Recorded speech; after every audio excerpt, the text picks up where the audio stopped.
The sound from the video will come through your computer speaker, not your phone line. So if you dialed in via phone, you will need to make sure that's turned up. So I'm going to stop talking. I don't see, I think we were on the wrong, that's why I didn't see it. So I'm going to go ahead and stop talking and turn it over to Mary Frances Winters to introduce the session. So thank you all for joining.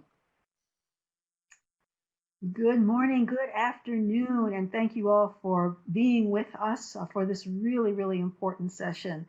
This is our moment to make a movement. Those of you who know and follow the Winters Group know that we're not afraid to speak the truth. We're not afraid to challenge people. Those who claim to be advocates and want to take action, this is a session definitely for you. So this is our moment to make a movement. All of the rebellion that we have seen over the past few weeks, it's the tipping point. This is the point of no return. We are not going back. And I could not think of two better people to lead you through this first of what will be several sessions on how we can actually get at systemic racism and make the change. Brittany J. Harris is Vice President of Learning and Innovation at the Winters Group. And she certainly is one of those young voices for an advocate for justice, and her message and her thought and her wisdom is just well beyond her years. And when I met Shavara, probably, I don't know, a couple years ago now, it was love at first sight. Shavara Oren is an amazing thought leader in this space. And so she is going to also be able to be provocative and give us and share with us her wisdom. She is actually a walking encyclopedia on the history of racism in this country. So without further ado, so as I said, this is one of several sessions that we're going to be doing. We're going to be doing a session hopefully at the end of June for just for folks who are in this work, who are doing this work day in and day out. So here we go. This is our moment to make this a movement. I'll now turn it over to Brittany. All right. Thumbs up in the chat if you can hear me. And thanks, Mary Frances, for the introduction. I'm sitting over here like me, little old me. Certainly appreciative to share a virtual space with everyone on the call today as we take a deeper dive into today's topic, moving beyond empathy, a call for white humility in response to Black rage and resistance. If you have been following the Winters Group, you know that we have been doing a lot of work around what we have called mapping the intersection between DEI and social justice work. And we've been thinking a lot about that of late, sort of like what that means more tangibly, specifically in the context of this movement, like this moment turned movement in time that we're in now. We've been reflecting on whether or not those two, and so when we think about mapping the intersection, sometimes we think about these, two bodies or orientations towards the work, corporate DEI, social justice, being two different things and perhaps even operating on their own. And so one of the things that we have been thinking more broadly about is how justice is really requisite to DEI work. And so, in as much as it is about mapping the intersection of these two worlds, we also know that DEI in the corporate context cannot work, will not work, has not worked without a racial justice lens. And so today is about really underscoring that when we talk about justice, and we're going to offer a definition here. We want to see this as beyond what this means outside the organization. And so justice is beyond police brutality. Justice is about our organizational systems. Justice is about our hiring practices. Justice should be embedded in our learning and development strategies. And that is in part what we are going to focus on today. That being said, when we talk about justice, we're talking about the presence of systems and supports. And so these are our policies, our practices, our norms.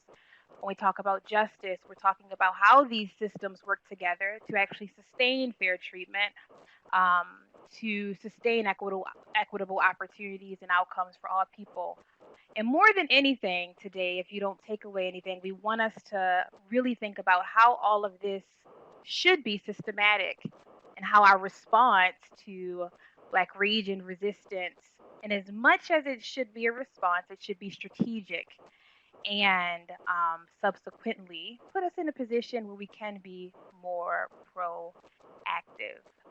As it relates to our what we seek to accomplish today, we're going to focus on the history, and so I'm super excited to share space with Shavar on, as Mary Frances shared, a walking historian.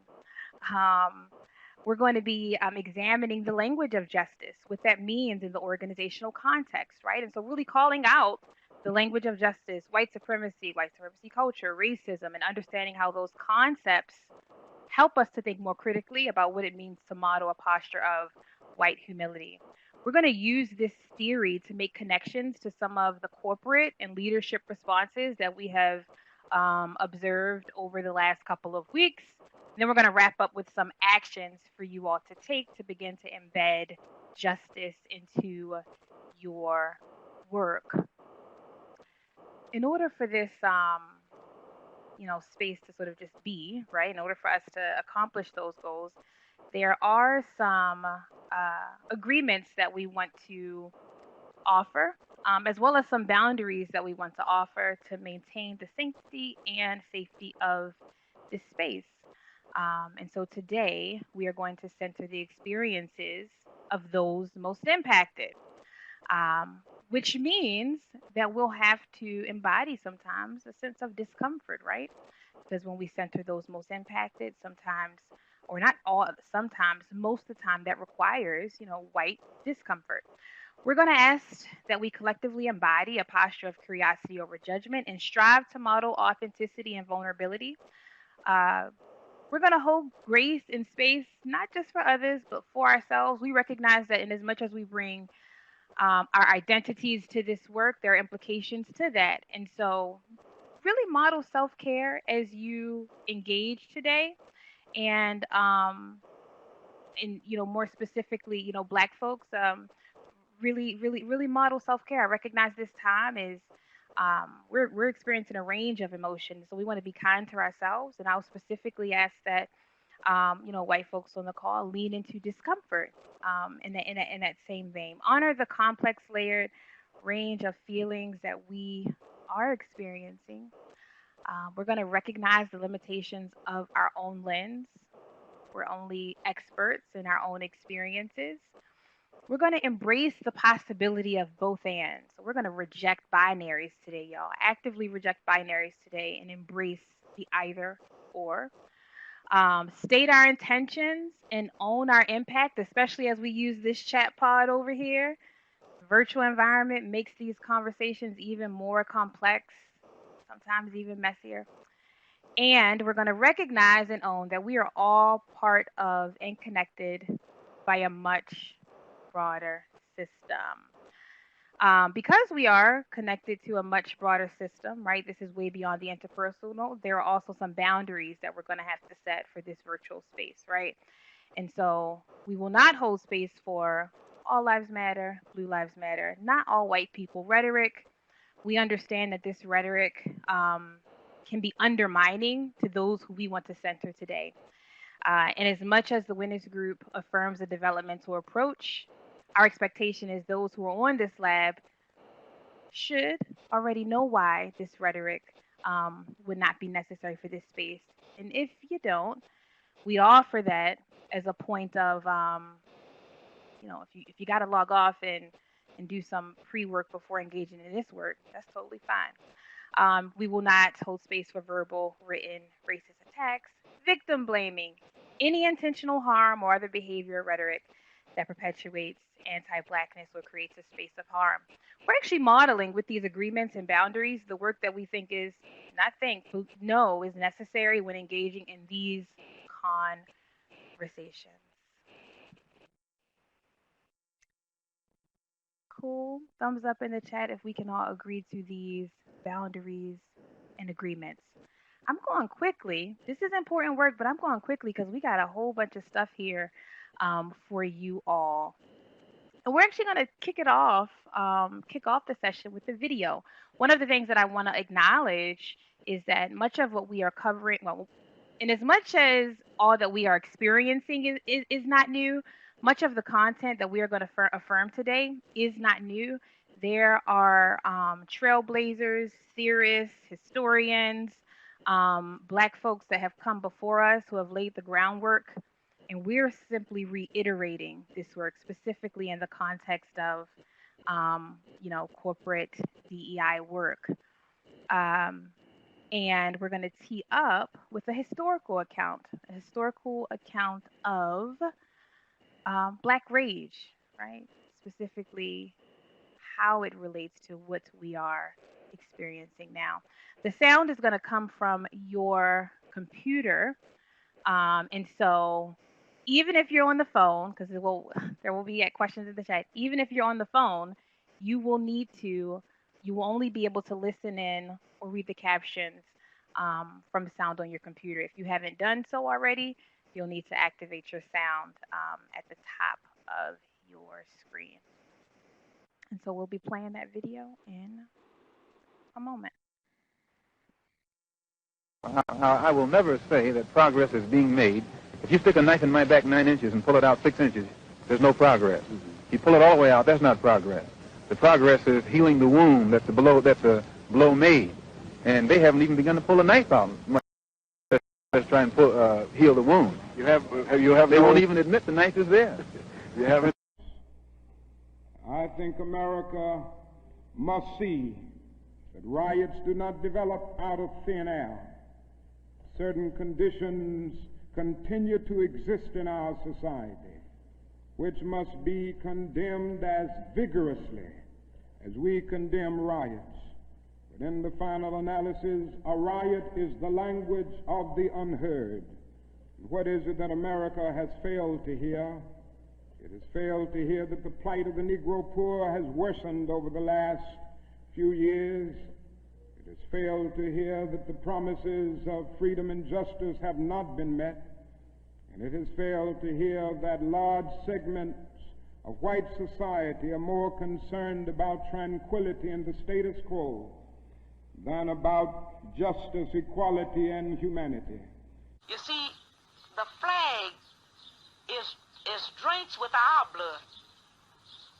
Because you see, so many of our ancestors was killed because we have never accepted slavery. We had to live on it, but we've never wanted it. So we know that this flag is drenched with our blood. So what the young people are saying now, give us a chance to be young men, respected as a man. As we know, this country was built on the black backs of black people across this country. And if we don't have it, you ain't gonna have it either, because we gonna tear it up. That's what they saying. And people ought to understand that. I don't see why they don't understand it. They know what they've done to us. All across this country, they know what they've done to us. This country is desperately sick. And man is on the critical list. I really don't know where we go from here. At this point, the country has reached a very desperate crisis where most black people are saying, either give it to us or blow up the system. And I don't think America at this point has the luxury to sit around and decide. I think with all deliberate speed, which means right now, these grievances must be redressed. Black people must be brought in as black Americans into the American family with all the rights and privileges and all the psychological rights and privileges that accrue to them. And then you ask me, whether I approve of violence. I mean, that just doesn't make any sense at all. Whether I approve of guns. I grew up in Birmingham, Alabama. Some very, very good friends of mine were killed by bombs that were planted by racists. I remember from the time I was very small, I remember the sounds of bombs exploding across the street, our house shaking. I remember my father having to have guns at his disposal at all times because of the fact that at any moment someone we might expect to be attacked. The man who was at that time in complete control of the city government, his name was Bull Connor, would often get on the radio and make statements like, niggers have moved into a white neighborhood, we better expect some bloodshed tonight. And sure enough, there would be bloodshed. I mean, that's why when someone asks me about violence, I just find it incredible. Because what it means is that the person who's asking that question has absolutely no idea what black people have gone through, what black people have experienced in this country since the time the first black person was kidnapped from the shores of Africa. What is it you wanted me to reconcile myself to? I was born here almost 60 years ago. I'm not going to live another 60 years. You always told me it takes time. It has taken my father's time, my mother's time, my uncle's time, my brother's and my sister's time, my nieces and my nephew's time. How much time do you want for your progress? Yes, my raps are filled with rage. One of these days, we gotta bust back for the homies. You have to be logical. You know, if I know that in this hotel room they have food every day, and I'm knocking on the door every day to eat, and they open the door, let me see the party, let me see like them throwing salami all over I mean, just like throwing food around. But they're telling me there's no food in here. You know what I'm saying? Every day. I'm standing outside trying to sing my way in. You know what I'm saying? We are hungry, please let us in. We are hungry, please let us in.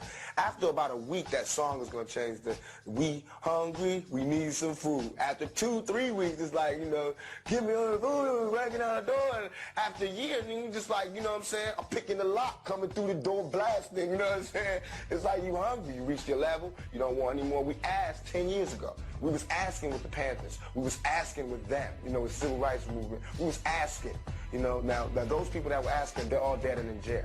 So now what do you think we're going to do?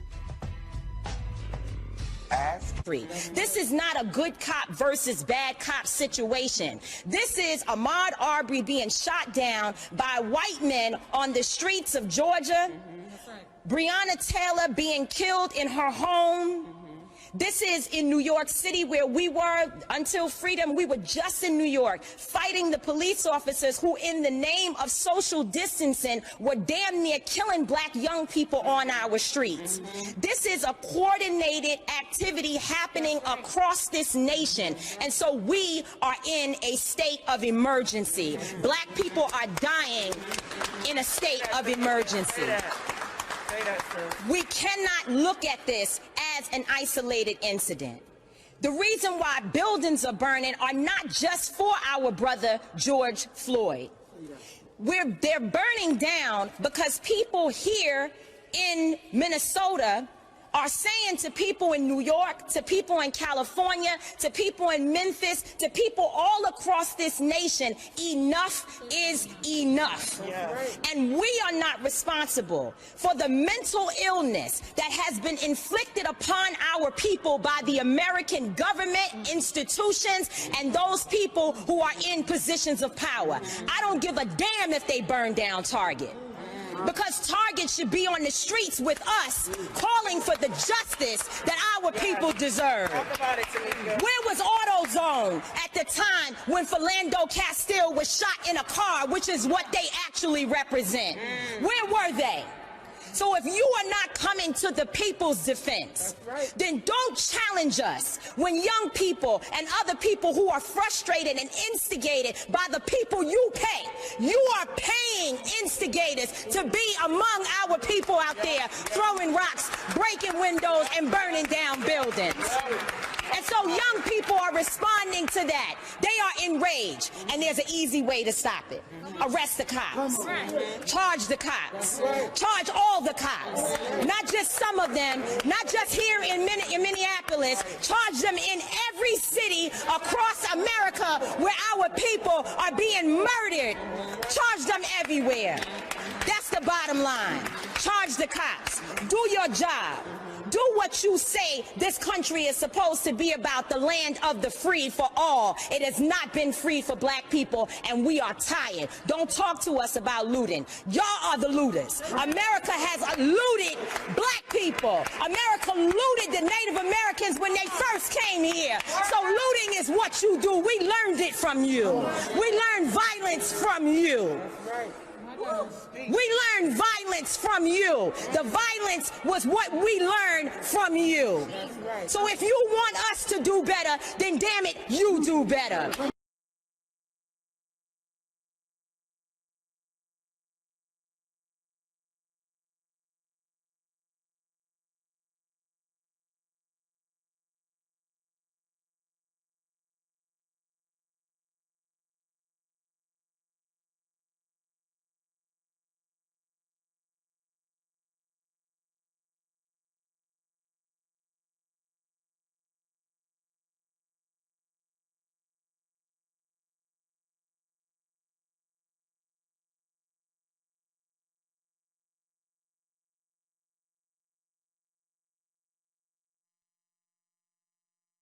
So Shavara is checking her audio, and I'm tracking in the chat that you all are uh, experienced the video's impact.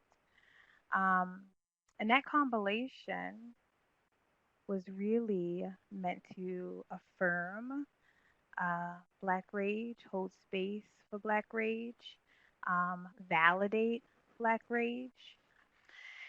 And so as we reflect, right, I'm gonna ask, and yeah, Shavara's working through her audio.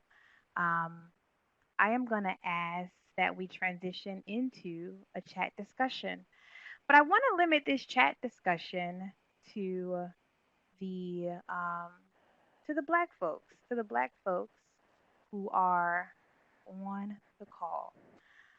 When you think about what your Black rage is, um, what comes up for you, right? My Black rage is when you think about what you've experienced in different settings, when you think about what you've experienced or what you're experiencing now, what comes to mind for you?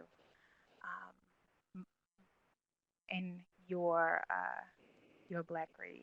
And again, I'm going to ask for this prompt to be limited to those who identify as Black on the call. And so I see justified.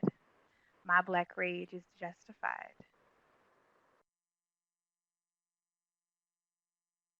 My Black rage is deeply rooted, Captain, can you hear me, Captain? Expressed, a catalyst to action. And Shavar, folks are chiming in the chat. Yeah, I see. Draining, heartbreaking. Thank you for that, Fatem. Thank you. Opportunity for change. Thank you for that, Talisa. Yeah, now lifelong. Brittany mentioned earlier that the Winters group, our approach is developmental, which means that this is always on a continuum. It's more cyclical, right? Not a straight line. Jum, my Black rage is about slavery, generations of pain, lynching, being hunted, lack of access. Thank you for that. Real. Thank you, Debbie. Over 400 years. Thank you for that, May. Underestimated, Juana. Thank you. Unfolding. Paprika, yeah. Right now, too, right? And that unfolding, I'd also like to offer that it reminds us of yesteryear. And Brittany and I will talk about that a little later, the connection to then and now.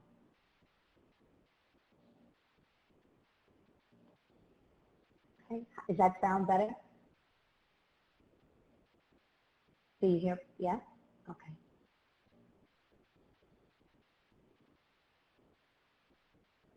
Warranted. Yeah, Laverne, we appreciate that. One of the things that we're going to do today in this space is affirm whatever emotional response we are having, not just in this moment as Black people, but at any point. Yes, not telling slaves that they were free for 2.5 years after Emancipation Proclamation. And lots of conflicting information and disinformation in our history. Debbie, I appreciate that, right? confusing when we think about the dichotomy of who we are at the intersection, not just of our identities, but at the intersection, as Brittany mentioned earlier, of diversity, equity, and inclusion, and then at the intersection of this moment. So thank you for that. Denise, yeah, on repeat, that's that cyclical, right, that I'm talking about. Thank you for these. I appreciate both your vulnerability, your honesty, which means we are honoring our agreement. Thank you for that. Not understanding or acknowledging my experience is real. Taina, thank you. And we're going to talk some about that too. And when we talk about whose responsibility is it, right, to hold this space, to hold this pain, to do this work. Provoked, yeah, Denise, I feel that. Thank you. Debbie and Mary Frances mentioned, right, that we're planning on doing something specifically for diversity practitioners, and we recognize that we aren't just holding space for ourselves, but we're holding space. Yeah, thank you. I'm going to move along. I encourage you, you can certainly continue. I know, as Brittany mentioned, we've got a lot of amazing content. I don't want to stop your flow of ideas. I also believe that it's critically important that we release. And so if for some reason you're not comfortable in the chat pod, I do offer, if you have paper or an electronic device nearby, that you also write it down. We recognize that everyone processes differently, so we want to make sure that we offer that. First, to hear from you about how you think about Black rage. And just as we are not a monolith as Black people, the wide range of experiences we have inform how we experience Black rage. I'll share something personal to kind of put this into context for my own Black rage. I am the great-granddaughter of Samuel Rutsky, who set sail on the St. Paul from Kiev, Russia, and landed in America in 1902. And I am also the great-granddaughter of Earl Bevel in 1837 on a cotton plantation, enslavement and bondage.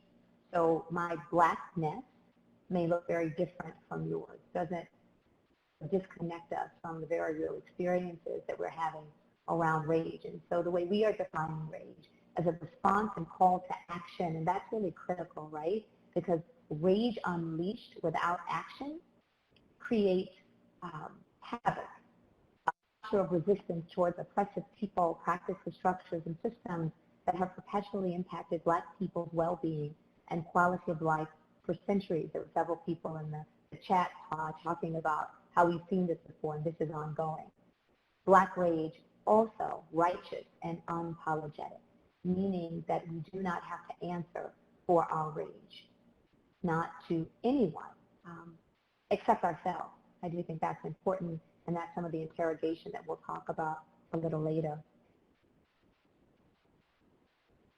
When we're thinking about this moment, on one hand, we have Black people, Black identified people in the chat pod sharing what Black rage is. I also know we have, based on the poll we took at the very beginning, quite a few white people on this call, and in particular white women. And so I also want to welcome you into this space. We are centering the Black experience and what's happening right now, but we know there would be no Black unless there was a white, right? So you are the other part of this conundrum and the answer. What you're looking at in front of you is a document. It's from a Senate hearing in 1968. And what's highlighted is a quote from a larger body of Senate hearings. I hope we will not be defensive of the establishment, but will become more responsive to people. That is the last sentence of 5 pages of testimony by my mother, Sue Warren, who, when this was written, she was a 24-year-old white Jewish woman from Michigan, and she had just helped organize, along with Rabbi Arthur Waskow, who's now 87, 100 white people in Washington, D.C., in response to the rebellions that were occurring in 110 cities across our nation after the assassination of Dr. King. These 100 white people, physicians went into the streets and they picked up Black bodies that had been shot and beaten. Attorneys flooded the jails to demand a bail reduction. They had arrested 8,000 Black people, and there was a 4 p.m. curfew. How many of you in the chat pod are in cities right now that are under curfew? I'm here in South Florida, and we had a 7-day curfew at 9. Anyone else on curfew right now? Yeah.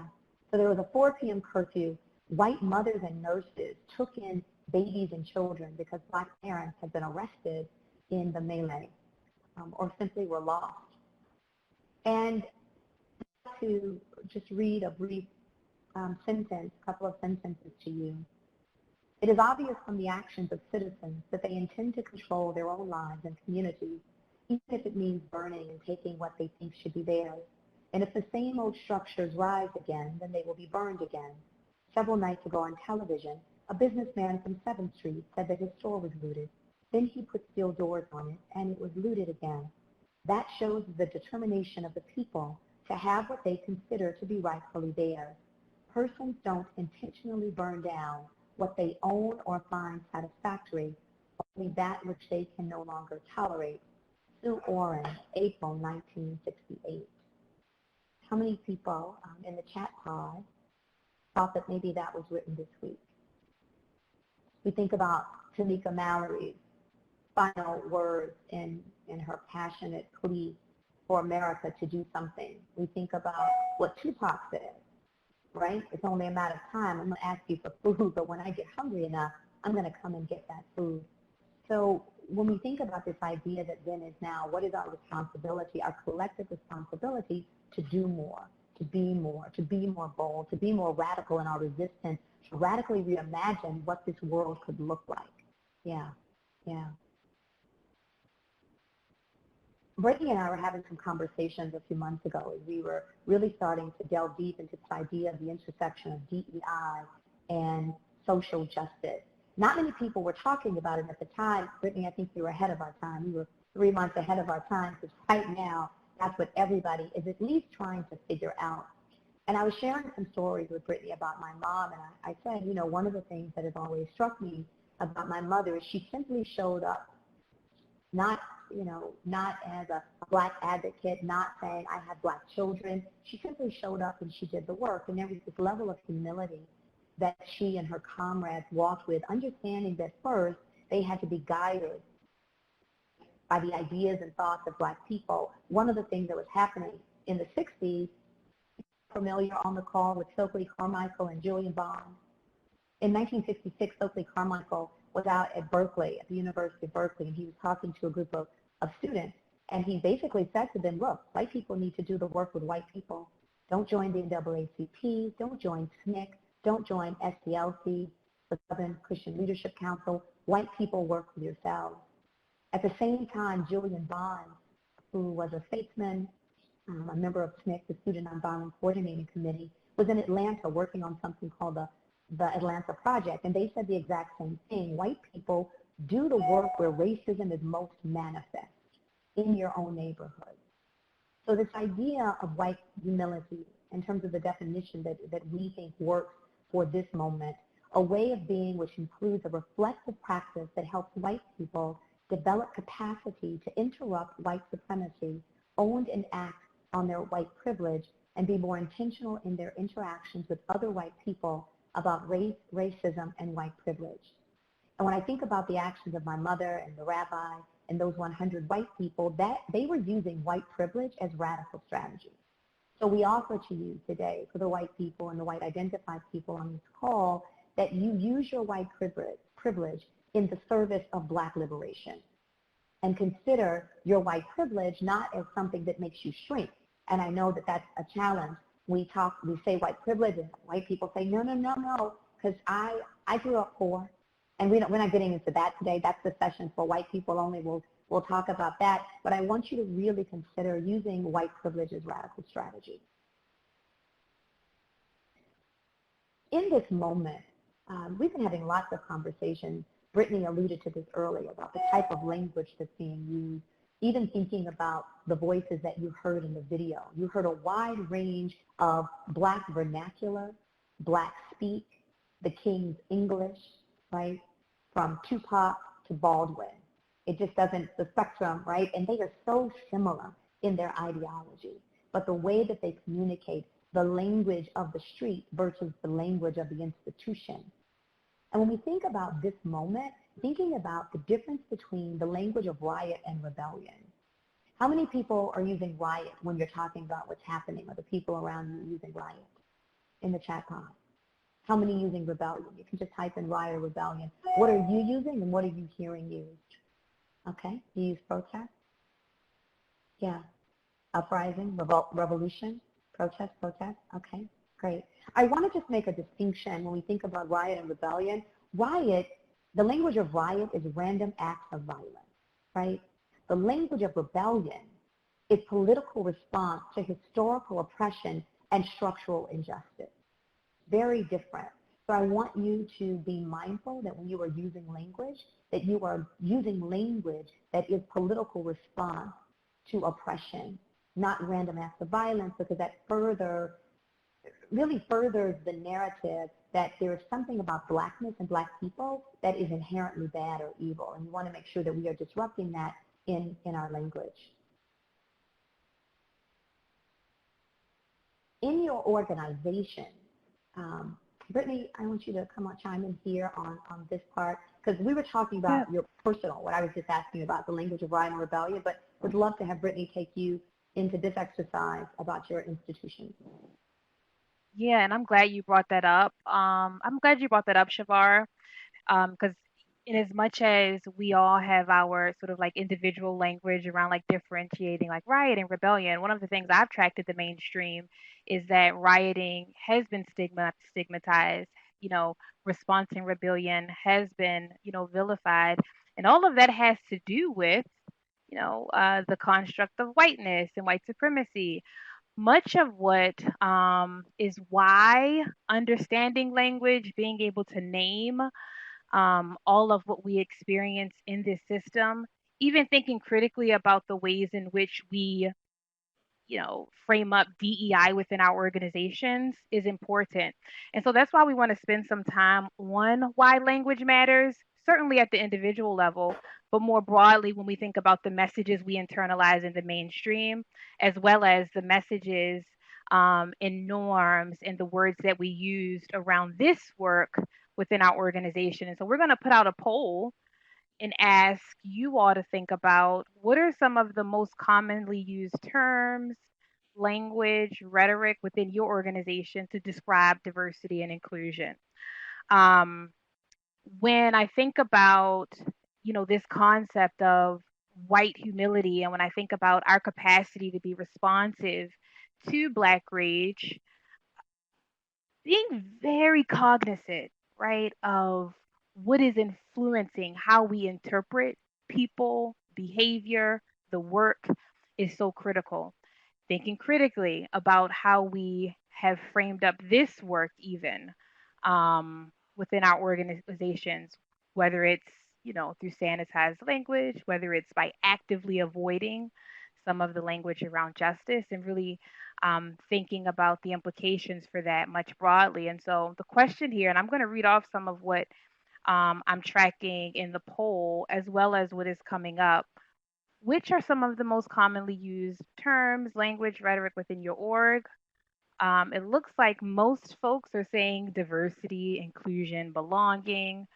A lot of folks are also chiming in and saying that equity is a big part of the language.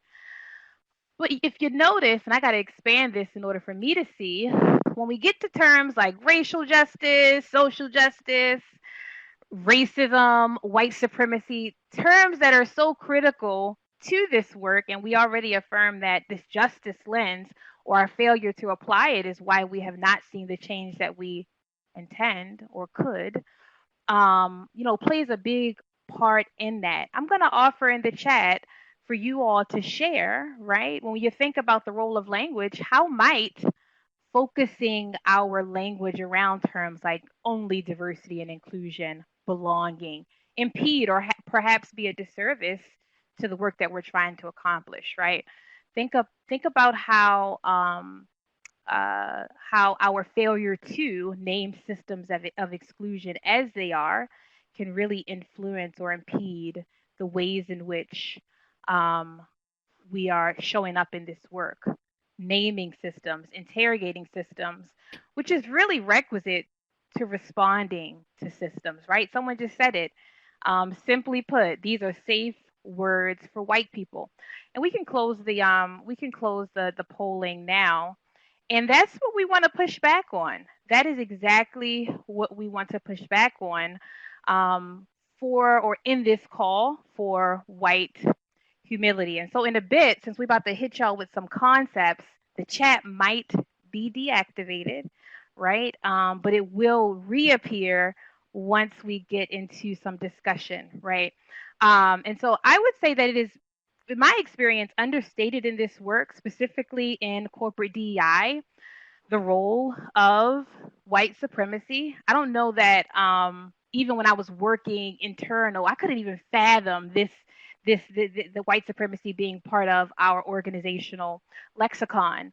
And that is because traditionally our understanding of white supremacy has really been one related to images of KKK, perhaps hate crimes, those very overt manifestations. And so, in as much as those are forms of or manifestations of white supremacy, we certainly can't understate how white supremacy influences our much broader culture in the United States and even across the globe, but more specifically in corporate America. And so, by definition, and this is on screen here, white supremacy is the idea that white people, thoughts, beliefs, actions are superior to those of people of color. White supremacy assigns value, and so it determines what is deemed moral, good, who is seen as human. White supremacy essentially suggests that my proximity to whiteness, the closer that I am to what we define as whiteness, whether it's in how I think, how I act, how I communicate, how I express myself, influences how I, am seen, how I should be seen, whether I'm deemed good or worthy. And that must, be stated. White supremacy is upheld by very specific behaviors, cultures, standards of being, right? And so, core to us interrogating our organizational cultures is first interrogating those behaviors that we have normalized, right? And so, white supremacy culture oftentimes goes under the radar as those things that are just like how we should be, those things that are associated with what professionalism is, what effectiveness is, what goodness is. They oftentimes go unquestioned because we've normalized it. Oftentimes, it's very hard for us to distinguish white supremacy from things like these are just US cultural norms, a focus on individualism over groups, or emphasizing written word as a form of professional communication. White supremacy culture is why the posture of white humility, from my perspective, is so difficult for white people to embody because, whiteness suggests that it's inherently good. White supremacy culture is why Black rage is oftentimes vilified and stigmatized, and wrong, right? Whereas the opposite, whiteness is not. There are very specific characteristics that show up in our organizations that are seemingly sort of happenstance, just how they are, but are actually reflective of a culture defined by white, male, sort of like colonial dominant norms. And we've been talking about more recently, especially over the past 2 weeks, how these have even shown up in our response to the more recent acts of racism, and how it's been how these characteristics have shown up in how organizations have responded. One of those is sense of urgency. And so one characteristic of white supremacy culture is sense of urgency. And this is, in its simplest form, acting swiftly, right? Without attention to really making time for inclusive, thoughtful decision making. Sense of urgency prioritizes what is visible over what is actually strategic, right? And so this can play out as, in response that is with all that is going on, organizations rushing to release statements, right? And so sense of urgency can perpetuate what we've called performative allyship. I want to show up in the now because it is visible, but I don't know that I have done the work to think more strategically about what we should be doing. Sense of urgency can show up in, these, we've heard the like pop-up town halls. A lot of our partners and organizations wanting to commit to conversations without interrogating strategy, without interrogating in the long term, how do we build a just anti-racist culture? This is not by happenstance. Again, sense of urgency is a characteristic of white supremacy culture. We can start the course correct once we start to, name these things. Another characteristic that has been top of mind for us, especially as we, monitor and support organizations, is this sense of defensiveness, right? And so defensiveness is when the organizational structure is set up to protect those in power, protect the feelings of those in power, stifle criticism of those in power. And so a lot of times this might show up as, our leaders just aren't ready for this. This may show up when individuals have surfaced critique issues, and the response is, this is just how the culture is, right? And so a culture of defensiveness stifles opportunity, specifically stifles the voices of, and we're experiencing today, those Black employees who are most impacted during this time. A posture of this sort of urgent posture, more often than not, is as a result of not listening, well beforehand, or kind of taking a proactive approach to understanding race, racial justice, racial equity within the organization, subsequently because we're having concerns with, how those in power may react, whether or not it is palatable. Fear of open conflict is another characteristic of white supremacy culture. And this sometimes shows up as organizations, claiming to be a little bit more risk averse, actively avoiding conflict, and even going as far as to blame people for the issues they arise or how they articulate those issues rather than interrogating the issue itself. And so at an interpersonal level, sometimes this shows up as tone policing. And so leaders will not hear, will not respond, will not validate issues simply because of how it was communicated, because through their lens, right, it is not acceptable, or how it was communicated was not acceptable. In a bit, we're going to share the chat pod and have you share how some of these characteristics have come up for you within your organization.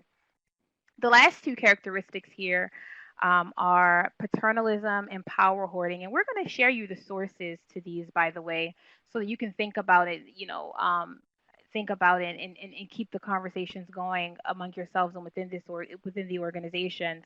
But these last two here, paternalism and power hoarding, this shows up in organization in this assumption that leaders, one, are capable of making the decisions for and in the interests of those without power. And so it's this assumption that the folks at the top know what to do, know how to respond in situations similar to this, in crises like these, without taking into account, and we talked about this in our norms, how those most impacted, right?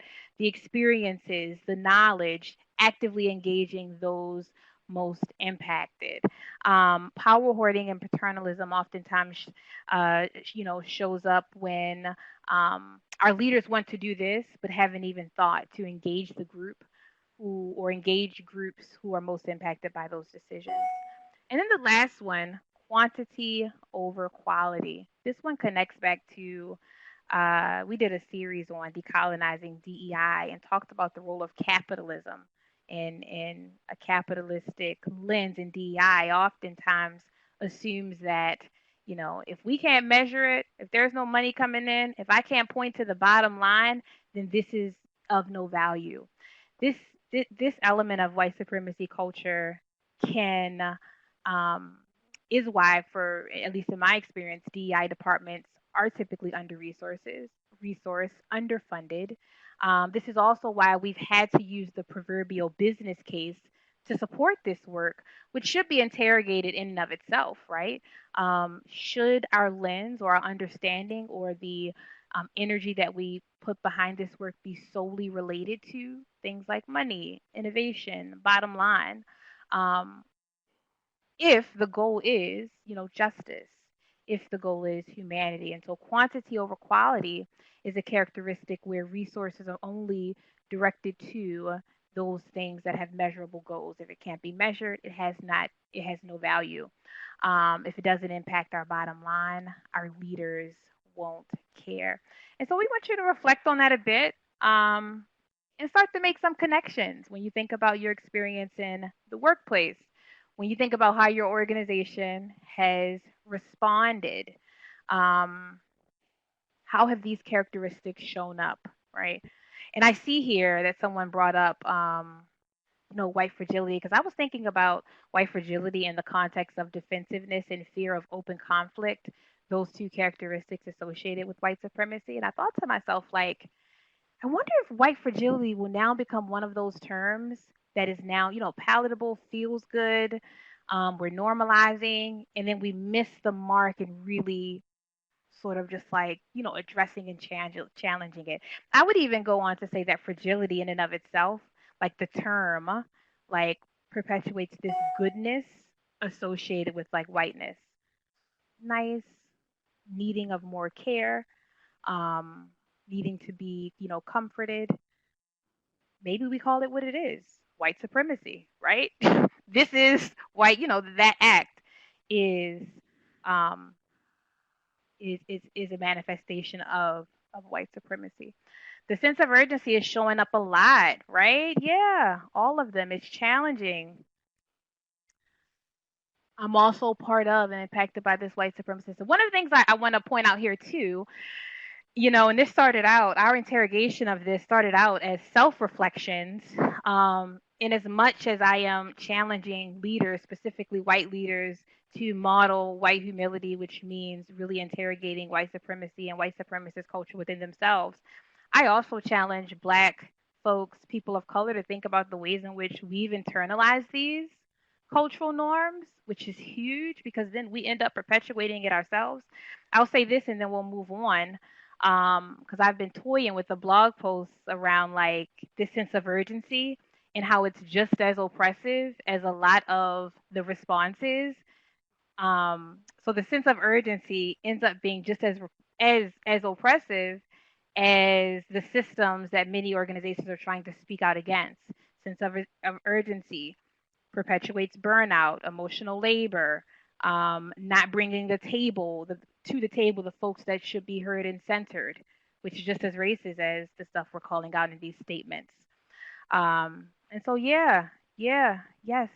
Alicia, don't guess me. I might write it this week. And so one of the things that I'd offer us to hold ourselves accountable to as we engage in this content and then in our work beyond this lab is to really ask ourselves, whether it's in a policy, whether it is in a communication, whether it is in a practice, whether it is in a new program, are we colluding with or are we disrupting white supremacy? Am I colluding with or am I disrupting white supremacy? And I challenge leaders, especially those who are espousing anti-racism. You don't take nothing else today, just take this, right, as an accountability measure and how you move forward. Yeah, Brittany, I want to kind of highlight two of the points Brittany made. She talked about she talks about capitalism, right? And when we think about capitalism and the history of this nation, we are all race and class. We live in this race, class, heteronormative world together, right? And I want to share something. I was on a call last night with a group with which I was unfamiliar until last night. And the group is Redneck for Black Lives. And it's an extraordinary group of humans who, from the mountains of Tennessee to the Smoky Mountains, they're in Virginia. And one of the things that that they really understood, and I got this last night being on the call, I was probably one of just maybe 2 or 3 people of color, about 150 people on this call, is what they realized, and I understood this very quickly within a few moments of the call, that they understood, like they knew it at a very deep level, that the American oligarchs created race to rupture class solidarity between poor and working class blacks and whites, right? And they were talking about this war of which I was unfamiliar. In 1891, the Coal Creek War, and it was an armed labor uprising by white folks from the hills who are the ancestors of coal miners and bootleggers, and it was to abolish the convict leasing system in this nation that impacted black people. So they would wrongly convict black people to then lease them to corporations through a convict leasing system. So there's hundreds and hundreds of folks from the Appalachian Mountains organized and are still organizing. And so when I think about the very last thing they said, and Brittany's right, she's going to talk about systems in just a moment. And we do talk about the interpersonal, we talk about the organizational, we talk about the larger structures of system. At the very end of the call, one of the leaders, she simply looked out to these 150 folks and she said, this is really about calling in. And so I want you to begin to have conversations because we're trying to talk to grandma. We want you to talk to everyone where we could be disrupting white supremacy and our own collusion in that. And something that Brittany and I were just talking about the other day, actually, is the real challenge. And I know we have a mixed race group of folks on the call, but a lot of white women, that people who are in interracial relationships are really struggling right now. So white women partnered with, married to black men who have black children are really struggling with, am I colluding with a system that ultimately could kill my partner or my children? And that's a pretty heavy question to ask. I don't know if that's anyone else that has talked to grandma yet, Melanie. I don't know if that's anyone else's experience, but if it is, we certainly encourage you to share it. And what that looks like in this moment when perhaps, maybe for the first time, you have children who decided they are black, right? And then you have to really interrogate your own whiteness and think about the way that you have perpetuated and fed into this system that's harming them. We're not going to talk about that now, just something to contemplate as you think about all the ways that this shows up. And when we talk about, and Brittany's going to take you deeper in just a moment, but when we talk about these levels of system, a system of structuring opportunity and assigning value based on the social interpretation of how one looks, race, that unfairly disadvantages some individuals and communities while advantaging other individuals and communities. And I do want to acknowledge here, because Brittany talked to us about the steering clear of the binary, at least the ideology binary, while we're in this discussion today, and that it is possible to be privileged and disadvantaged at the same time, right, depending on the intersection of your identity. So I do want to honor that for those who that is your truth. Yeah, and so someone in the chat was I can't remember where it was. Someone was like, maybe we need a new word to differentiate violent or sort of like overt forms of white supremacy from, I guess, those more covert forms. And one of the things that I would offer is that someone actually said it, that some of those overt forms or under the wire subtle manifestations of white supremacy is just as harmful. And I think the desire to distance the covert from the overt, therein lies, the problem, or can be a problem, in that it is the discomfort associated with, I don't know if I want to be associated with what they doing over there, that sometimes makes us feel a bit more, end up being a bit more complicit in the everyday, which is hello, Corinne said it right there, which is essentially what this pyramid is meant to emphasize here. So part of disrupting white supremacy means I keep getting this beep in my ear. Part of disrupting white supremacy means acknowledging that racism operates at various levels of system. The interpersonal, which is oftentimes what we see or go to first, like, you know, the public expression of bias, people saying things that are prejudiced, discrimination from person to person. This can also be the subtle things. So interpersonal racism can be microaggressions, right? Internalized, and we talked about this earlier, internalized is when members of the subordinated group, and so people of color, Black people, accept, right, those dominant norms of white supremacy culture. And so expectations around assimilation.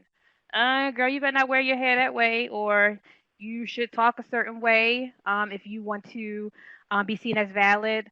Or more recently, because I've seen the signs, I have a PhD. Someone said, you know, I have a PhD, and so don't see me as a thug. Like, so forms of like respectability politics are manifestation of internalized oppression. I am only worthy if I am aligned with these expectations, these dominant group expectations, which also has to be rejected. That's part of the work. And then there's the institutional forms of racism that show up in our policies, our laws, our media. In the organization, this oftentimes shows up in words like organizational fit, executive presence. It oftentimes shows up if in situations where we have where, you know, groups of employees or representation of Black employees are limited to administrative positions, right? Or only in the call center, right? That's an example of how racism can be institutionalized. And part of us interrogating our systems, specifically in response to this moment in time, is being able to name that.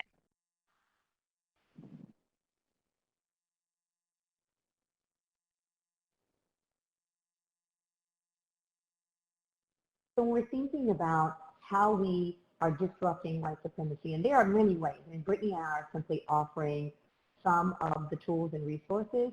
And I encourage you, as you are further interrogating yourself, that there may, and I see it in the chat now too, people are talking about coming up with new language. You don't need to wait for a DEI professional to give you permission to create new language, whether you are Black or white or somewhere along the spectrum. You can do that work on your own. But we talk about this idea of decentering white comfort. And I want to thank you, I mean, thus far in the chat pod, for the centering of Blackness. I think that's really important. And again, what we're really talking about is simply looking through the prism of justice, looking through the justice lens.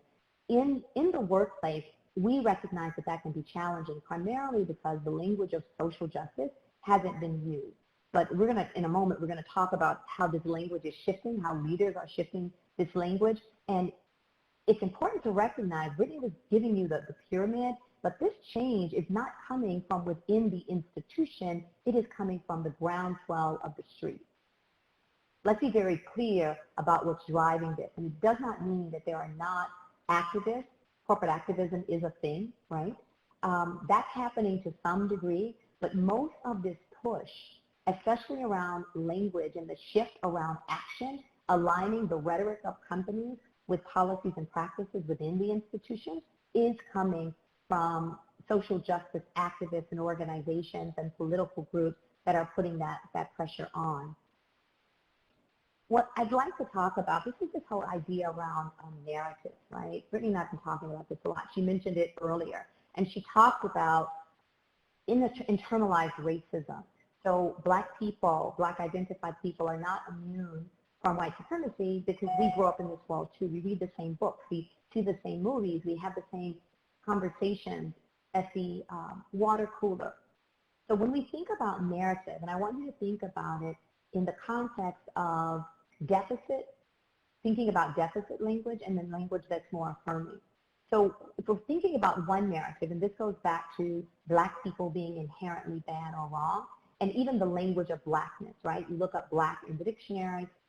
Brittany already gave us some ideas, some definitions of what whiteness looks like. You'll see things like dark and heavy, right? And it's Black ominous.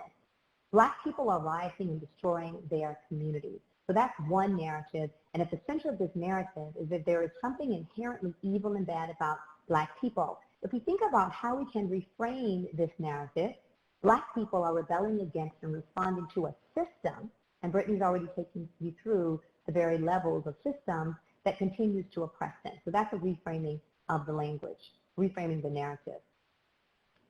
We're not going to give you this exercise now, but I'd like you to consider, not in the chat pod, but think about the narrative that you hold, the narratives that you perpetuate, and how you might reframe them, whether you are white or Black, because we're still talking about dismantling white supremacy. These corporate responses that have come up, I've been tracking them.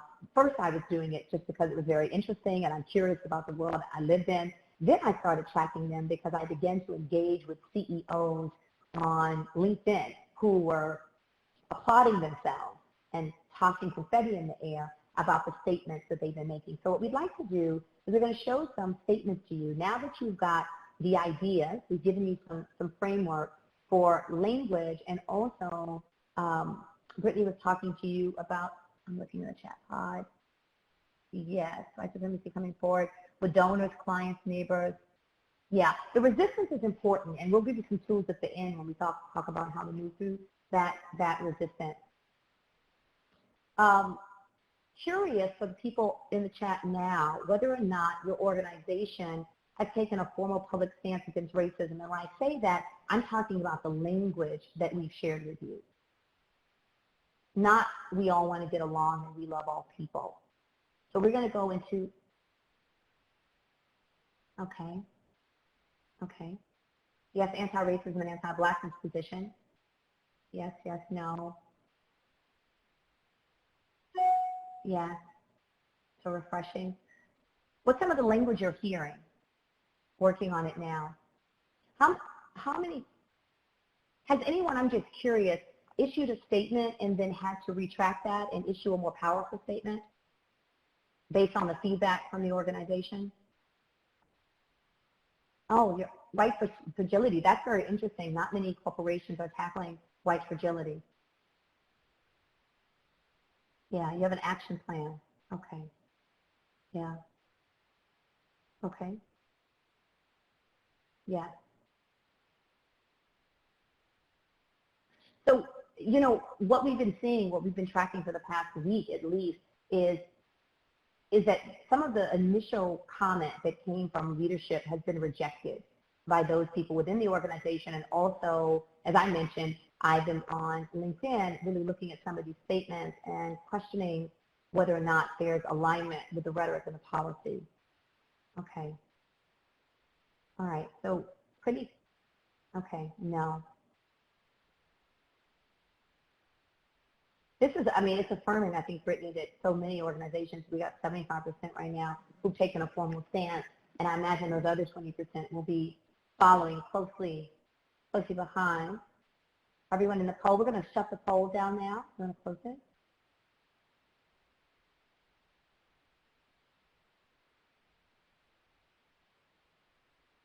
Yeah, so we were, and thank y'all for sharing in the polls. This will just even be some good data to track.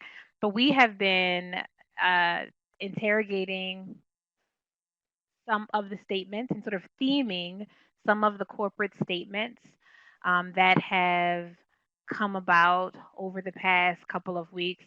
And just to sort of make the connection, the reason why we spent time on, you know, interrogating white humility, white supremacy, defining these cultural characteristics is because majority of these organizations are white-led organizations. So it helps us understand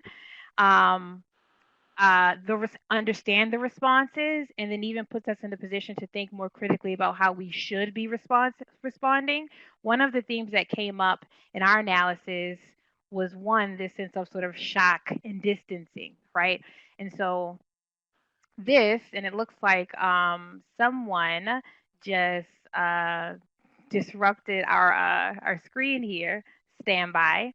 But shock and distancing is this sense of, we can't believe, racism has no place in our society.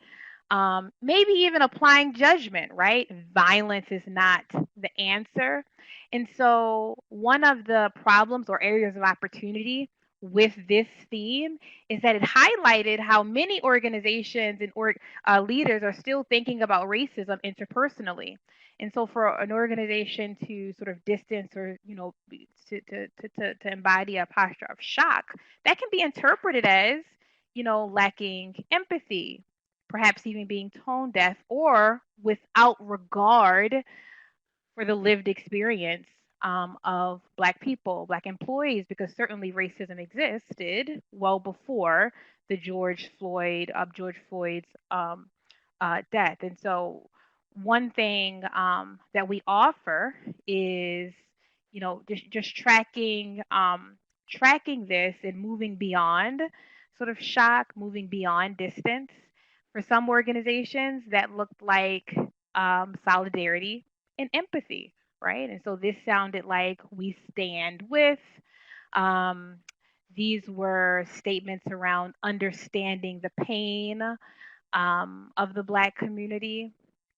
This even manifested in some forms of, allyship, and so of highly visible forms of allyship. The caveat to this is, allyship or solidarity without equal attention to systemic change or owning action ends up being a manifestation of performative allyship. And honestly, is oftentimes in response to, that sense of urgency. The last theme we tracked moved beyond empathy to compassion and action. And so this is where we got into organizations saying we'd be committing to donate money to, we'd be supporting efforts by. The theme that we tracked here was a lot of those were outward, and so focused on social justice outside the organization, beyond the walls of the organization. We're going to donate to Urban League, NAACP, without necessarily also including those measures to act on or act within the organizational system. And so we're going to throw a quick poll out based on these three themes. When you think about compassion and action being one theme, when you think about solidarity and empathy being another theme, when you think about shock and distancing, what were some of the themes that were most common in your organization's response? And it looks like most of the folks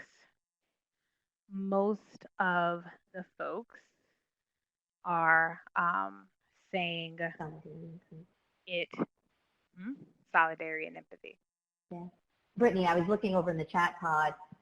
Eleni says her CEO said it's beyond time for white people to get uncomfortable. And that's a powerful statement from a leader. Thinking about how, and we're going to talk about that once we get through some of the next slides as we look at some individual cases, but really want to revisit, I'm appreciative that you put that in, want to revisit how important it is for a senior leader to take that on. Go back. So I want you to, we're gonna look at these statements. These are some of the statements. These are recent statements. These are the statements we've seen, and I want you to track what you're hearing here, right? Is it solidarity and empathy? Is it shock? And then we'll, in the chat pod, we'll listen. I continue to grieve for the lives of George Floyd, Ahmaud Arbery, Breonna Taylor, and countless other victims of racism. I understand the outrage that followed these senseless acts and fully support the right and need to peacefully protest. However, the violence we've seen in some cities over the past 2 nights has no place in our society and threatens to undermine the message of harmony and reconciliation that we need today more than ever. What do you hear there? Right, shock?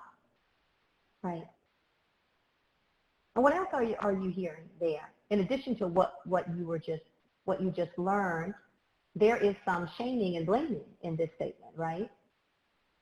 Right. There's also some policing in this statement, right? Coming from a perspective of white supremacy, believing that whiteness is rightness in this instance, right? The other thing and you may not know this is one actually that I checked out when it first came out, and the entire executive team is white and the CEO is white. And so this was coming from the CEO, and the CEO saying, I understand the outrage. We talked a little bit about where white humility falls, right? Is that a statement filled with humility? I understand. There's no way for any of us to possibly understand the lived experience of someone else, and so we need to be very mindful about the language. I'm going to skip ahead, and I just want to give an example, something that's different from this one. Actually, I want to stop on the Nike one. Some of you might have heard the Nike commercial. It's an ad. It's less than 1 minute. It's really powerful. They're saying for the first time, just don't do it. Don't pretend that racism doesn't exist. And yet again, there's another organization that when you look on their website and look at the executive board, not only is it all white, and I don't know if anyone remembers this, but about maybe 3 weeks ago, we're still in the middle of a pandemic, and I know this has taken front and center, but we are still in a pandemic. We understand who disproportionately has been impacted. And does anyone remember what Nike decided to do about 3 weeks ago? They released a new shoe, right? So they released a new shoe, knowing and understanding the demographic, and what the media showed us were long lines of Black people going to purchase a shoe. And so we have to really think about this powerful statement from Nike, how disconnected it is from the practice of the organization to support the very people that this statement is supposed to support. So again, it's just something to think about on that spectrum. When we're thinking about what's missing in your leadership and corporate responses, we're going to move ahead for time, but I want you to really think about this. What's missing? And when I say what's missing, I mean, what could you add? And in your sphere of influence, I want you to think broadly. This doesn't necessarily mean you have direct pipeline to the CEO, but within your division, your department, your neighborhood, your place of faith, what's missing in the statement, and how might you, now that you've got a larger framework, offer some language that could be more supportive and gets us closer to solution. And Brittany talked about this before. I do want to reiterate and go back to addressing one's own and the organization's complicity. The example I just gave you about Nike, they probably, I would imagine, didn't think about it, that releasing a new shoe, they needed to release a new shoe, stores have been closed, back to capitalism. Brittany talked about capitalism, right? So back to capitalism, endangering the lives of the people that we say we are supporting. So it's more challenging, I think, for organizations because they don't see it. It's very difficult to understand that you're complicit in disparities when in your mind you've got these statements and you're writing a check to foundations and organizations. So it's just something to think about. The last one, and I will share this one because this is my all-time favorite. I was actually waiting on Ben & Jerry's to come out because I knew that once they came out, it was going to be like at a spoken word event, like mic drop, right? They came right out, the only group that did, only organization, corporate organization, and said we must dismantle white supremacy. And it's because they already have a long history, right, of not just rhetoric, but in their policy and practice. They have a prison reform. They have been working on dismantling the prison industrial complex for several years now. And so this was not surprising. This certainly is aspirational to take this strong of a stand. So not only did they take the stand, they came out with a four-pronged platform. And the ice cream that you see on the screen is Justice Remix, which actually ties into their prison reform initiative. And to the point that right now we've got about, I think maybe now 15,000 people arrested across the country. At least that was the number maybe yesterday. They also have eliminating cash bail. So when you think about an initiative that's needed and necessary right now for two reasons. One, because people shouldn't be in jail, but two, we have an underlying pandemic, and we know disproportionately people who are jailed do not have access to PPE. So that, again, is thinking about your organization's complicity in the context of the moment we're living through.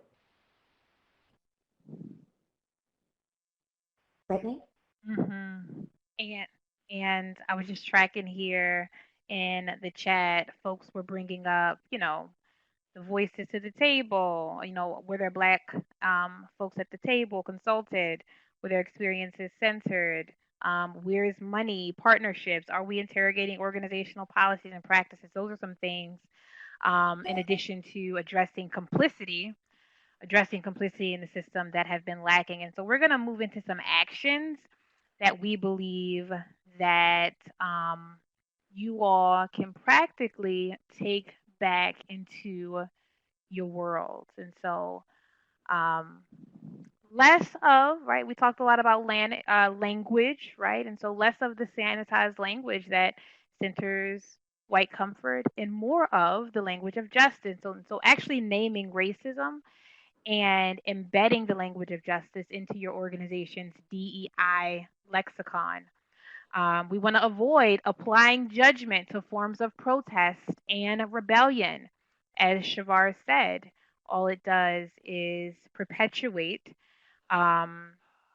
this sense of Black being inherently, all of these messages that are informed by the gaze of whiteness, and instead amplify the why behind the protest versus the how.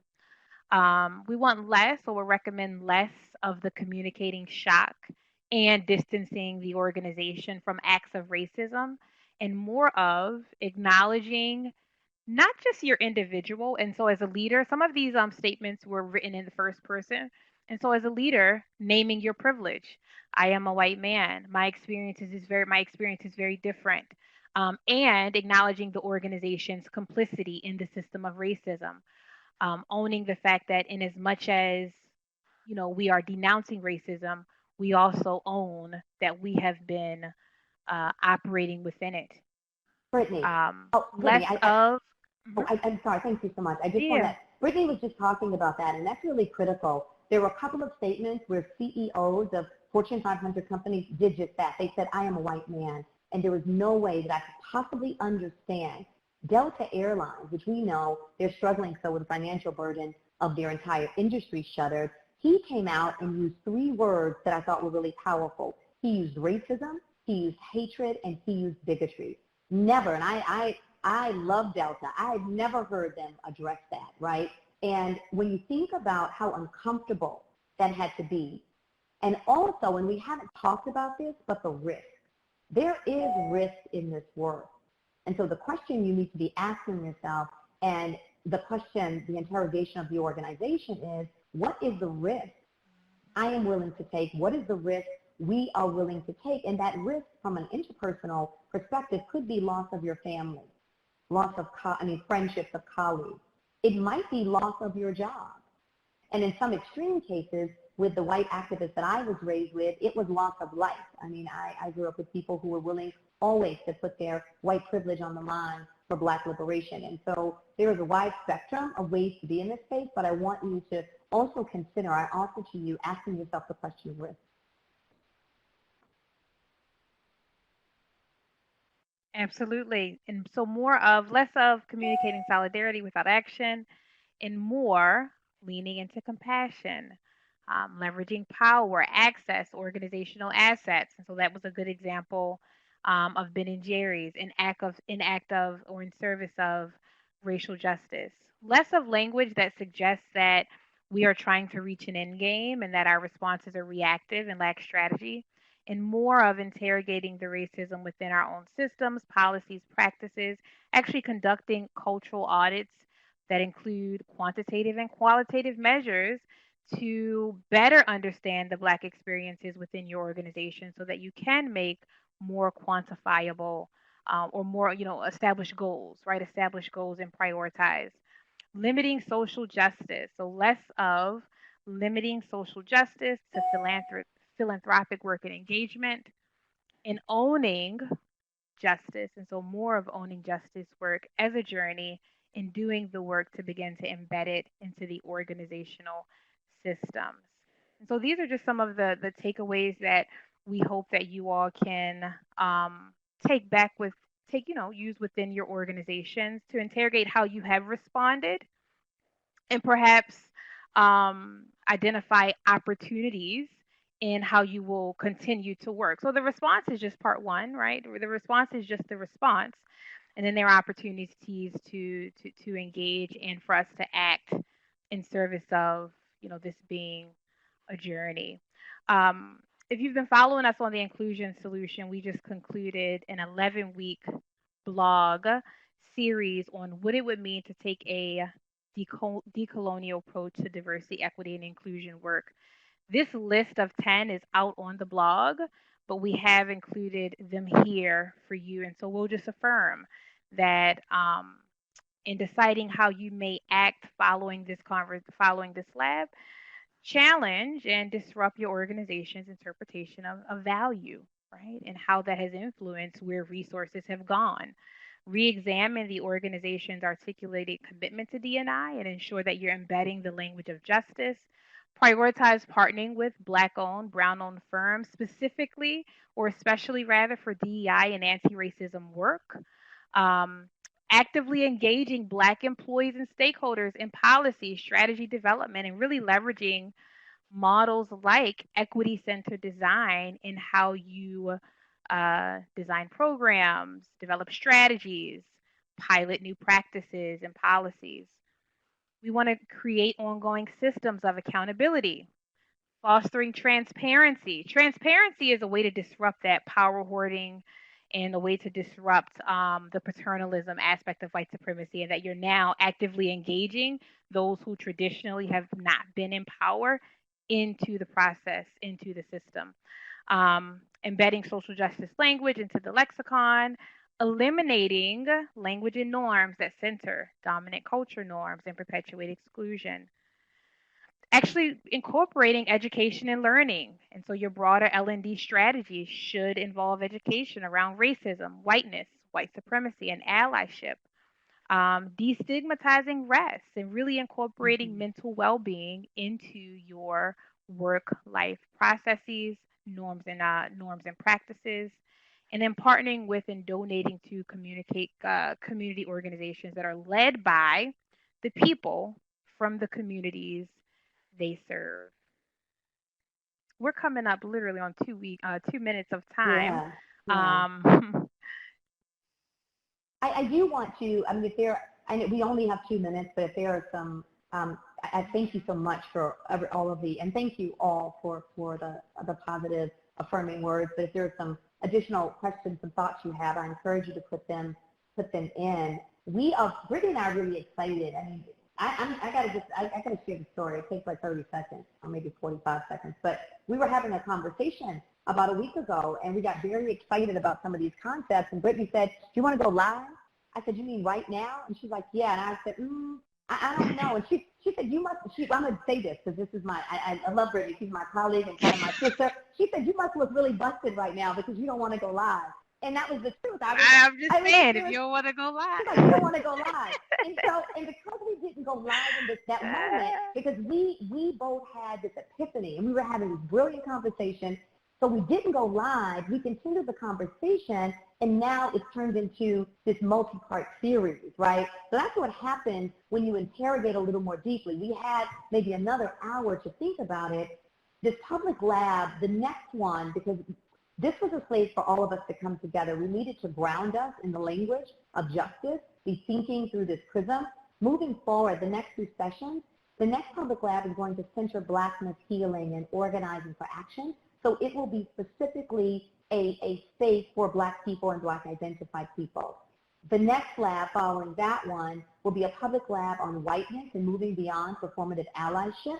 And that's going to, again, specifically be for white and white identified people. We think it's really important. There are conversations we recognize that we need to have in the safety of our own village, and we want to honor and recognize that. We'll come back and conclude our series with a public lab for leaders and chief diversity officers. We recognize, Brittany just mentioned briefly about the self-care, we recognize that there is a lot of challenge, there's a lot of heaviness that DEI practitioners are experiencing right now, and so we want to create space to move through that and have some discussion about what are tools and resources.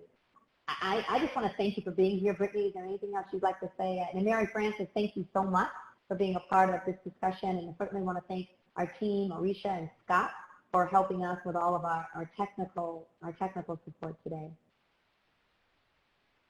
Brittany? Thanks, Shavara. Thanks, everyone. Thank you. Thank you so much. We'll see you at our next lab. Thank you. And don't forget, as Brittany mentioned, to check out the inclusion solution. Thank you. Way to plug. Can't forget the plug. Can't forget the plug. Gotta do the plug. No, but for real, register. Sorry, look. Debbie, find me on LinkedIn. I'd love to talk to you. Thank you. Thank you. Yes, we will. We'll talk more about white fragility and supremacy. We will. We'll explore that a little more deeply.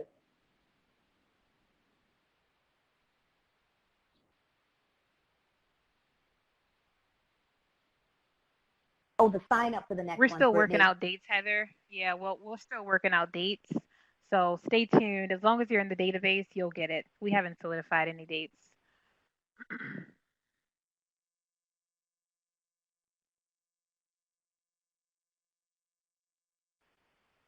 All right, I'm going to hop off because I have to hop on this other call.